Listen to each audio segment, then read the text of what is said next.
뭡니까? 자칭 골프의 달인. 골프의 달인 그냥이 아니라 자칭이에요, 자칭.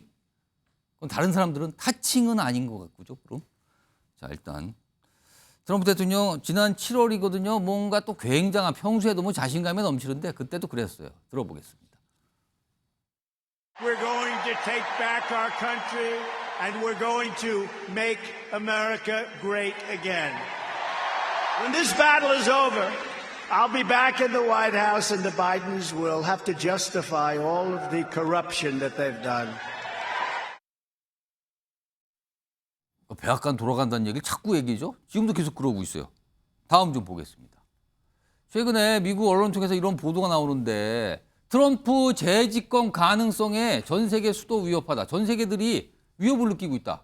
다른 많은 나라들이 동맹국들 포함 많은 나라들이 고민에 빠지고 있다는데 G7 이건 동맹국 아닙니까 거의?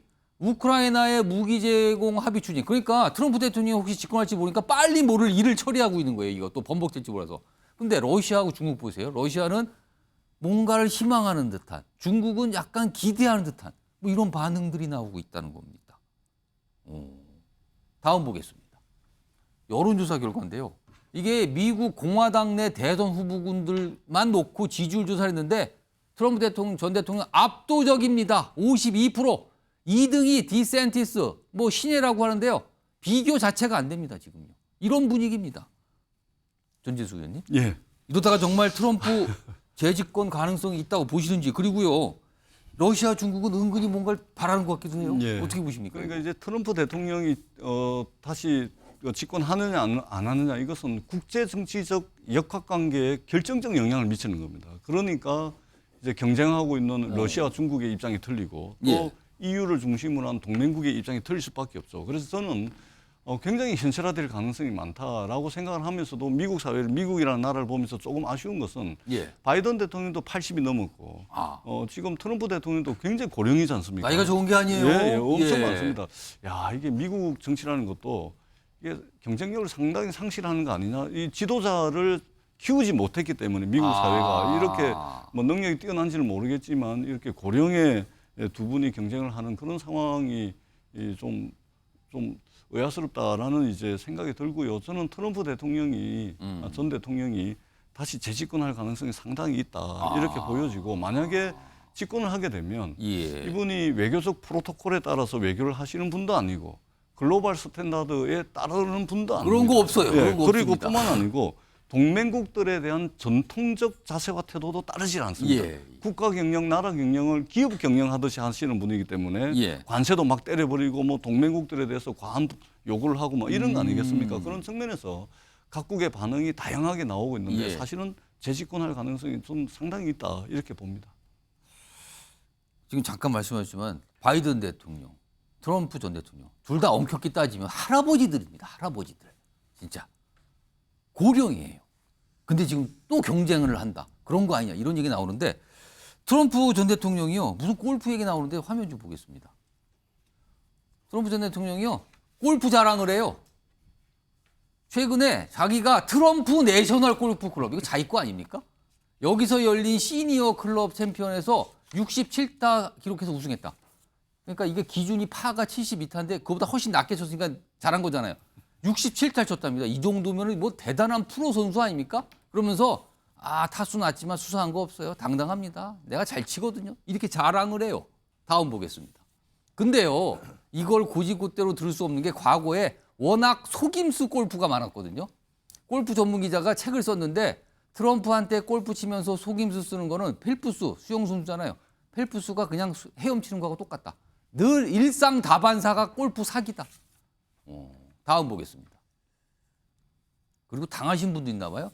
유명한 배우죠. 사무엘 잭슨. 같이 골프를 한번 해봤는데 누가 더 실력이 좋은 사람이냐는 질문에 당연히 나다. 그러면서 얘기를 해요. 나는 속이지 않는다. 이거 의미심장합니다.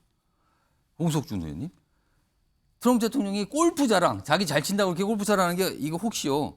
최근에 건강 논란이 계속 끊이지 않는 바이든 대통령 의식한 것 같은데 그렇게 보이십니까? 그렇습니다. 당연히 이제 의식을 한 것이죠. 자기는 이제 난 이렇게 나이는 운동 잘해. 많더라도 건강하다 뭐 이렇게 되는데 사실 골프가 가장 어떻게 보면 좀 신사고 매너 운동 아니겠습니까? 그렇죠. 그래서 다른 사람이 보든 안 보든 정직하게 쳐야 되는데 트럼프 대통령 같은 경우는 사실 안 보면은 뭐 보통 보면 이제 좀 그 디봇이라든지 이런 것 때문에 안 좋은 위치에 있으면 뭐 발로 사살 치고 이러는 발로 어떤 사람은 툭툭 공을- 있지만 아. 이분은 트럼프 대통령은 아예 공 자체를 뭐 던져가지고 페어웨이 있는데 그린 주변에 올린다든지 이런 식으로 해서 동반 플레이어하고 뭐, 그 비매너입니까? 갑질입니까? 뭡니까 그거는? 이제 완전히 이제 트럼프 룰을 만드는 거죠. 룰 자체를 이제 만들면서 이제 골프를 치기 때문에 동반자들하고는 계속해서 좀뭐 언쟁이라든지 예. 그런 게 있다고 이야기를 합니다. 그게 어떻게 보면 트럼프의 어떤 보통의 행동, 어떤 룰보다는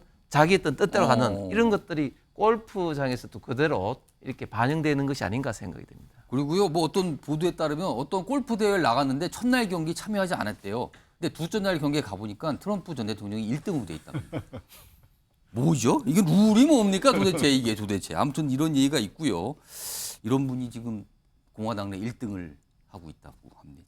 자, 다음은 마지막 주제 하나 잡혔는데 키워드 보기보다는요. 이 최근에 흉기난동 전국에 곳곳에서 지금 자꾸 벌어지고 있어요. 다 보도하기가 어려울 정도로 벌어지고 있는데 이렇게 자꾸만 퍼지고 있는 상황에 대해서 한 전문가분이 좀 진단을 한 게 있거든요. 그 목소리 좀 들어보겠습니다. 직접적인 인과관계가 있다 이런 얘기가 아니라요. 이제 대면을 하지 못하는 경우들이 많이 발생하면서 온라인의 의존도가 굉장히 높아졌죠. 불만을 살인 예고글을 통해 가지고 지금 표출을 하는 그런 과정 중에 있는 걸로 보이고요. 증상을 거짓으로 호소하는 것 같지는 않아요. 좀 더 많은 인명 피해를 목적으로 지금 차량과 흉기를 다 동원한 것이기 때문에 지금 그 범행 당시에 정신 상태가 정신 착란 상태라고 보기 어렵죠. 자, 이수정 교수가 앞부분에 말씀하신 게 손영욱 변호사. 그러니까 코로나19하고 뭐가 직접적으로 뭔가를 증명할 수 없지만 그래도 뭔가 관계가 있는 거 아니냐. 코로나19 상황 때문에 지금 이런 범죄가 연관된 거 아니냐는 의심을 하는 건데 그렇다면 우리나라뿐만 아니라 다른 나라에서도 이런 비슷한 흉기난동이 벌일 수 있다. 이 얘기가 되는 겁니까, 그럼? 뭐 저는 이제 그 코로나 책임 돌리기는 어렵고요. 예. 제가 이제 그 장기적인 통계를 봤어요. 예. 작년에 2020년 기준으로 인구 10만 명당 이제 그 살인 건수를 보면요. 예. 우리나라가 아직은 안전하게 151위의 세계, 예. 10만 건당 2건이 납니다. 10만 10만 명당 명당 살인 2건이 예, 예. 151위예요. 예. 그런데 지금 그만 보면 안전하게 보이지만 예. 그러나 이게 문제는 일본이요. 일본이 193입니다. 194개 나라 중에 0.4명이에요. 그 우리보다 더 뒤쪽에 있는 거네요. 근데 문제는 한 10년 전에는요. 예. 일본하고 이게 우리가 비슷했다는 거예요. 그만큼 이게 전 세계에서 일본하고 한국은 밤에 아무데나 돌아다니도 안전하다. 그렇죠. 이게 전 세계 인식이 되어 있었거든요. 예. 근데 지금은 일본보다 5배가 늘었어요. 아. 일본이 0.4예요. 근데 우리는 2입니다. 그럼 이게 어떻게 되는 겁니까? 그러니까 저는 이게 우리가 급속도로 이게 치안이 악화되고 있다는 거죠. 오. 저는 뭐 여러 가지 장단기 근본적인 여러 대책이 필요한데 시급하게 대책은요. 예. 대부분 보면 뭐 심신미약 상실을 떠나서 어. 정신질환에 의심이 있는 사건들이 많아요. 어. 그래서 요즘 노는 게 이거 사법 입원제 있잖아요. 예, 사법 판사 입원제. 통해서 예, 입원하자. 이러면요. 예상은 한 10만 명이 해당될 걸로 보입니다. 아. 이 말은 이게 10만 명의 정신질환자가 사회에 활보하고 있다는 거죠. 어. 이게 심신미약 상실하고 관계없이 저는 이런 부분에 대해서 근본적인 대책이 필요하다 보는 거예요. 그러니까 사법위원회 얘기가 나오는데 또 이게 또 인권과 관련돼 있다 보니까 반론도 나오고요. 또 찬성 의견 나오고요. 뭐 논쟁처럼 비춰지고 있는 상황입니다. 아무튼 여러 가지 의견들이 나오고 있습니다.